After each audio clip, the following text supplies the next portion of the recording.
Hello everybody, welcome to my kitchen. Today we're going to be making a lazy ravioli lasagna. This dish is easy to prepare, especially on weeknights when you're too busy to spend a lot of time in the kitchen. It still tastes just as good as regular lasagna, but it's kind of a cheater shortcut meal. And trust me, you do not sacrifice flavor at all. So come along and let's get started. Okay, so one of the first things we're going to do for this recipe is cut up about half of a zucchini. You can make a full-size zucchini, but I'm only having the recipe, so we won't need extra today. And all I do is I'm just going to finely dice this. You can actually use any vegetable you would like. You can use mushrooms, you could use mushrooms and zucchini, or you could just not use any vegetable and keep it. We're going to add some meat here shortly, so you can keep it just vegetable free if you would like.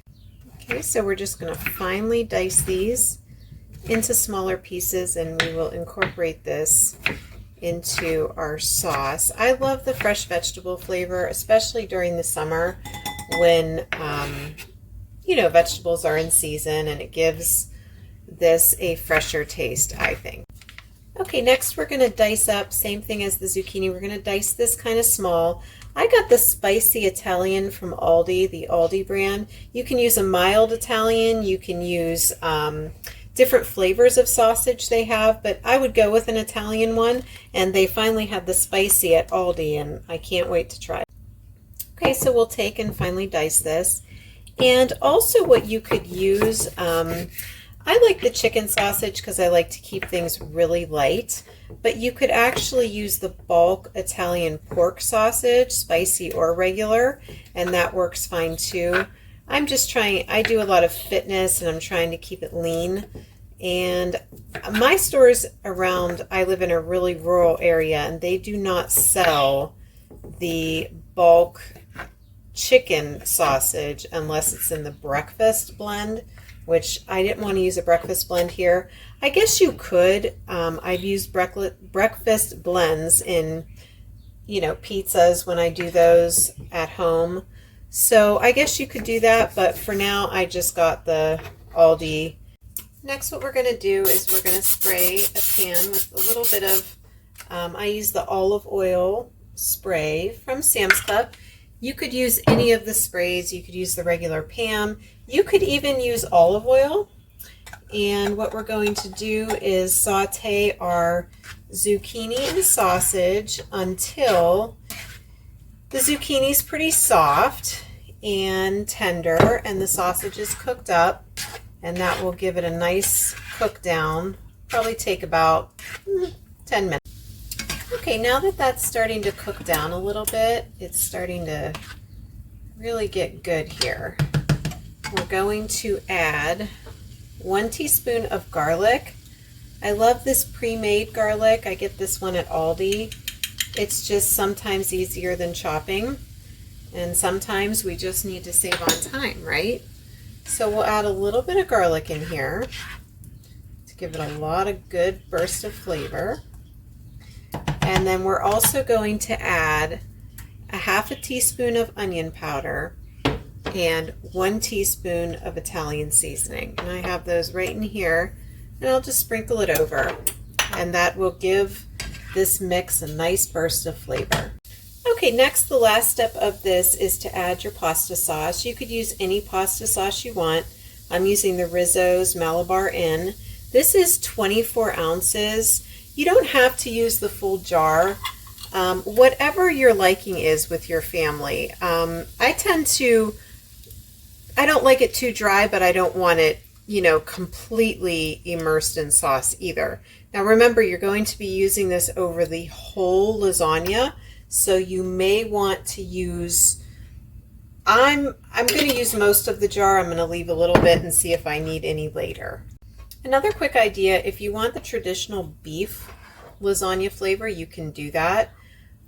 You could use ground beef. You could also use one of the jarred sauces that already have the meat in them. Some have a sausage flavor, some have ground meat. So that's always an option to make it an easier weeknight meal. Okay, so now here I have an 8x8 baking dish. If you double this recipe, you'd probably need a 9x13, but all I need here is a 8x8 because I'm only cooking for myself and my daughter, so that should be plenty. I only have one package of ravioli. If you're doing the double portion, you would need two, and I'm just going to spray that with some cooking spray.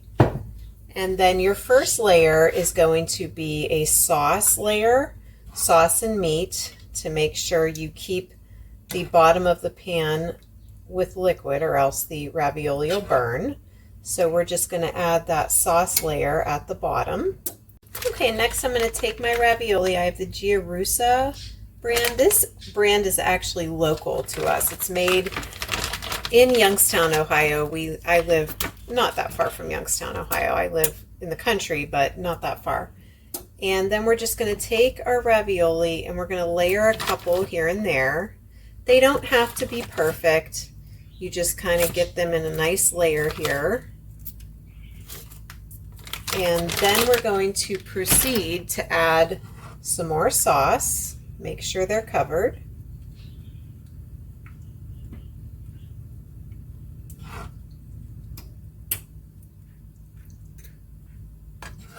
See, I'm glad I used all the sauce. I think I'm going to pour the rest of the jar into this mix because, see, you do actually need more sauce than I thought because you don't want to have anything dry or burning over here on the side. Our next layer is going to be some mozzarella cheese. You can use any mozzarella you want.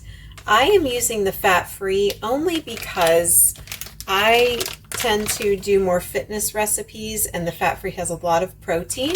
Fat-free cheese has 9 grams of protein per fourth of a cup. That is insane. That boosts the protein in this meal to astronomical levels. So I use this. You don't have to. You can use any cheese you're comfortable with. It will be richer with a regular cheese. So I'm just going to take this and I'm going to put some cheese. You could also, if you love ricotta cheese, which I actually do, and I think the next time I make it, I'm going to put a layer of cottage cheese. Even though there's cottage cheese in the ravioli, I still feel like it could use more. And next, we're just going to keep going with the ravioli and continue our layers until our casserole is done.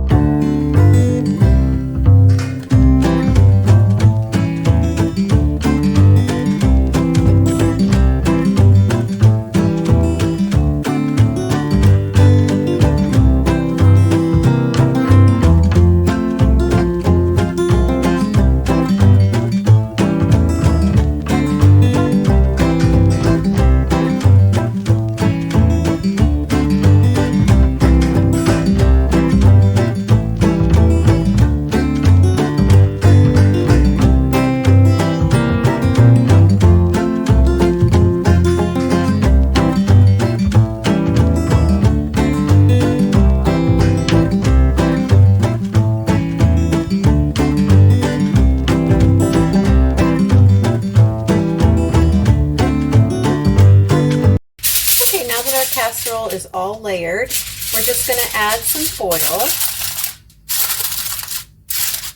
and we're going to put it, and make sure you spray this pan. I did tell you that. Make sure you preheat your oven to 375 degrees. And we're going to go ahead and pop it in, and I'll let you know what our last step is in a moment. Okay, so now our ravioli have been baking for 60 minutes. I'm going to go ahead and reveal what that looks like, and we do one more step before we're done. We're going to add some regular mozzarella slices on top to give it that nice little browned cheese layer that makes it delicious. This is not the fat-free mozzarella. I do splurge on the top, and I use this regular mozzarella slices. And all I do is I open this up, and I'm just going to lay some on top to give it that nice layer. And we do bake this for about 5 to 8 more minutes, or until the cheese is nice, melted, and bubbly. Okay, so we added our cheese and it is nice, hot, and bubbly. Looking so delicious out of the oven. This is the perfect casserole for any time. And we're going to plate it up and we're going to see how it turned out. Okay, so here's what we got. Yummy, hot, melty. Let's go ahead and give it a try. Lots of cheese, lots of layers.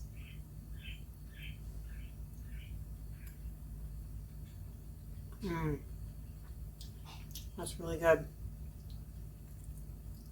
Delicious, easy to make. Again, you could use any type of meat.